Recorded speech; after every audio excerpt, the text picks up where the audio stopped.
días. Ya, vamos a empezar por los conceptos que lo tenemos por determinado: zanja, diámetro de perforación y esquema de perforación. Bueno, la zanja es una anchura aproximadamente de 0,8 a 3 y una altura de 0,5 a 5. El diámetro de perforación depende se realiza en diámetros pequeños, siendo normal la utilización de martillo de mano y carros de perforación. El esquema de perforación depende de la magnitud de la excavación, fijando el valor de piedra en función del diámetro del barreno. Ya, acá tenemos la pobladura de zanja, la convencional. Los barrenos centrales se colocan por dentro de los contornos. Las cargas explosivas son todas iguales, y los niveles de vibración son menores. Acá tenemos un esquema más o menos de lo que es. Bueno, el esquema. Voladura de zanja suave. Los barrenos centrales alineados con los demás en el contorno. Las cargas son distintas. Se produce voladura sobre excavación y los niveles de vibraciones son mayores y poseen barrenos con mayor carga de explosivos. Bueno, para las voladuras de nivelación, estas son típicas para las terrazas, para talud y para construcción de edificios y instalaciones industriales. Bueno, su diámetro de perforación está determinado por la altura del banco dividido en 60. Y la longitud de perforación, acá va un barreno perforado con una inclinación máxima de 60 grados, y donde la fórmula para la longitud de la perforación está en función de la altura del terreno que queremos extraer, el coseno del ángulo que forma con la vertical, y bueno, con esas variables, y por el U, que sería la sobreperforación, que depende del material de la roca. La distribución de carga y retacado, bueno, acá nunca el volumen del barreno puede bajar a 25 veces el diámetro, porque así se evitan ondas aéreas y las proyecciones de la fragmentación de la roca.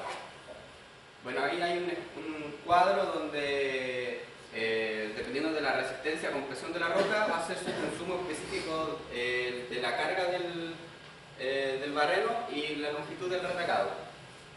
Bueno, el esquema de perforación de la piedra se determina por la carga de un barreno, por la relación entre el espaciamiento y la piedra, y por la altura del terreno que queremos extraer, por el coseno del ángulo que forma con la vertical y por el consumo específico de los explosivos.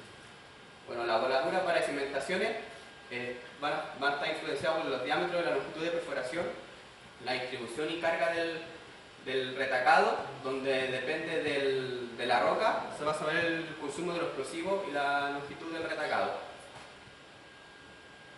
Y bueno, el esquema de perforación, al no existir un frente libre, se disponen los barrenos angulados para crear una cuña con un sistema de palanca para poder crear el puele, y los demás barrenos se ponen angulados con un ángulo aproximadamente de 60 grados.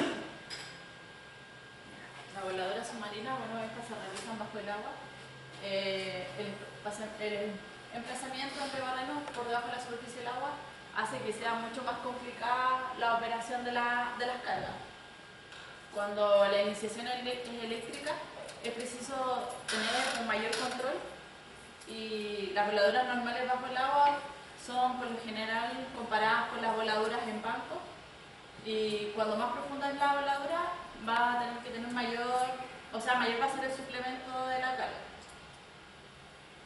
Bueno, para la determinación de las cargas, la carga específica es de 0,45 kilogramos por metro cúbico, y para prevenir las fallas, esta se duplica a la carga de 0,90 cuando es inclinada, y cuando los barrenos son verticales, la carga se le debe aumentar un 10%.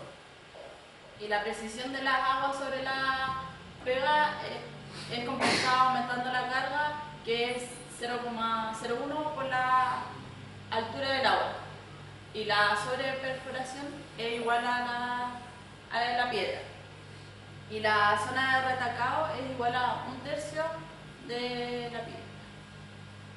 Y existen dos métodos de voladura submarina. Entre ellas encontramos la voladura subacuática, que estas son ayudadas de uso, Esta es la más adecuada en operaciones con extensiones limitadas. Se realiza desde una balsa ayudada por los buzos para alinear los barrenos, y los barrenos se deben tapar mientras se produce la perforación.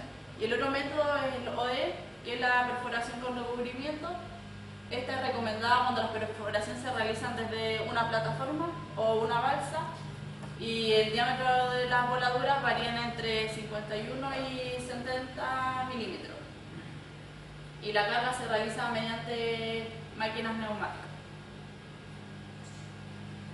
Bueno, para terminar, voy a explicar un poquito sobre las voladoras en demolición de edificios e instalaciones. Dentro de la demolición de edificios tenemos algunos principios básicos que tenemos que considerar, que como de esto está destruir los elementos de sustentación del edificio, las cargas aquí en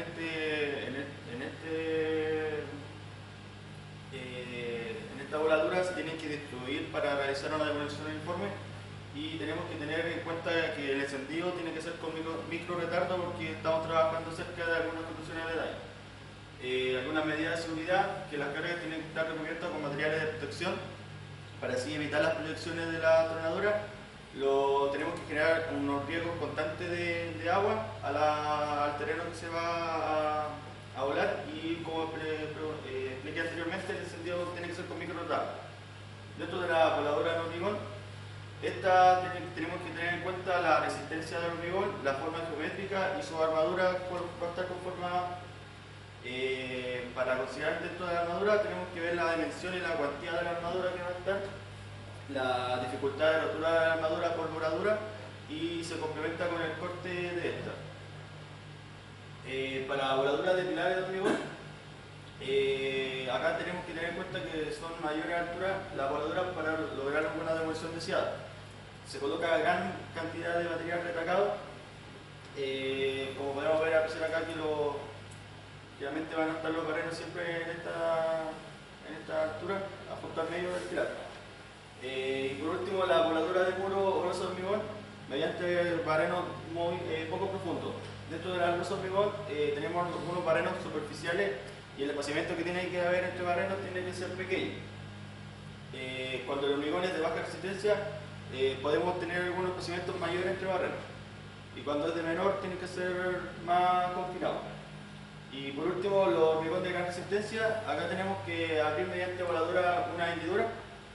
La apertura de hendidura se ajusta a dispositivos de levantamiento, y se deben hacer voladuras elementales, pudiendo precisar las cargas más potentes. Eso ha sido nuestra presentación.